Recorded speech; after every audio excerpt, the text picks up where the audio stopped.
বিদ্যালয়ে নিয়মিত না গিয়েও নিজের সুবিধা মতো একদিন হাজির হয়ে খাতায় কয়েকদিনের স্বাক্ষর একসাথে করেন ভারপ্রাপ্ত প্রধান শিক্ষক।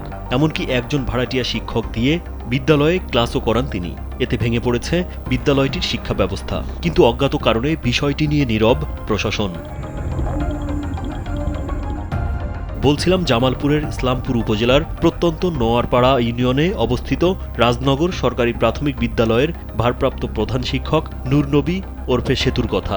১৯৯০ সালে প্রতিষ্ঠিত হয় বিদ্যালয়টি। বর্তমানে ওই বিদ্যালয়ে শিক্ষার্থীর সংখ্যা কাগজে কলমে ১৫৪ জন, আর শিক্ষক রয়েছে ৩ জন। তবে ক্লাস নেয়ার জন্য এখন শিক্ষক আছেন মাত্র ২ জন। যমুনা স্মার্ট রেফ্রিজারেটর, স্মার্ট লাইফে স্মার্ট রেফ্রিজারেটর। এদের মধ্যে ভারপ্রাপ্ত প্রধান শিক্ষক নূর নবী ওরফে সেতু দিনের পর দিন অনুপস্থিতই থাকেন।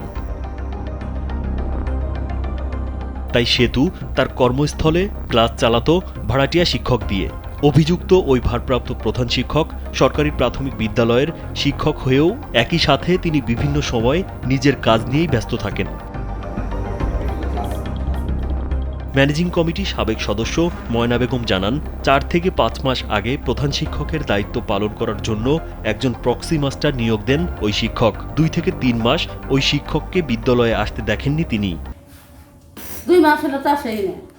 বিদ্যালয়ের ম্যানেজিং কমিটির সাবেক সভাপতি ও জমিদাতা রেহান আলী জানান, ওই শিক্ষককে বিদ্যালয়ে নিয়মিত করতে ব্যর্থ হয়ে ঊর্ধ্বতন কর্তৃপক্ষের কাছে লিখিত অভিযোগ দিয়েছেন। এরপরও কোনো প্রতিকার মেলেনি। এছাড়া অর্থ আত্মসাতের অভিযোগও রয়েছে ওই ভারপ্রাপ্ত প্রধান শিক্ষকের বিরুদ্ধে।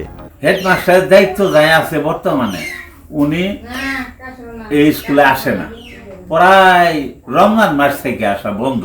এর আগে কম বেশি আসছে, এখন এরপর আর আমি আর দেখি নাই গিয়ে। এই স্কুলে ২.৫ লক্ষ টাকা আসছিল, স্লিপের হইল ৫০,০০০, আর ২ লক্ষ টাকা মেরামত কাজের জন্য। খালি ছোট ছোট 4টে ফ্যান লাগাইছে, আর কোনো কিছু কাজ করে নাই। এই কাজের জন্য আমি প্রতিবাদ বলছিলাম যে এই কাজ করলেন না, কারণটা কি, টাকা কি করলেন আমাকে হিসেব দেন, যেটা দেন নাই। তবে এ বিষয়ে রাজনগর সরকারি প্রাথমিক বিদ্যালয়ের ভারপ্রাপ্ত প্রধান শিক্ষক নূর নবী ওরফে সেতুর সাথে যোগাযোগ করার চেষ্টা করেও পাওয়া যায়নি। ইসলামপুর উপজেলা নির্বাহী কর্মকর্তা মোহাম্মদ তহিদুর রহমান জানান, প্রাইমারি স্কুলের শিক্ষকের বিষয়টি আগে জানা ছিল না। তবে খোঁজখবর নিয়ে সংশ্লিষ্ট কর্মকর্তাদের সাথে আলোচনা করে প্রয়োজনীয় ব্যবস্থা নেওয়া হবে। প্রাইমারি স্কুলের শিক্ষকের বিষয়টি আপনার কাছে আমরা অবহিত হলাম। যদি বিষয়টি এরকম হয়ে থাকে আমরা সংশ্লিষ্ট ডিপার্টমেন্টের সাথে কথা বলে ব্যবস্থা নেওয়ার বলব। বিদ্যালয় প্রধানের এমন কাণ্ডে হতবাক অভিভাবক ও স্থানীয়রা। দ্রুত ওই শিক্ষকের বিরুদ্ধে ব্যবস্থা নিয়ে বিদ্যালয়ে আবার শিক্ষার পরিবেশ ফিরিয়ে আনার দাবি সবার। রাজীব বিশ্বাস, কালবেলা।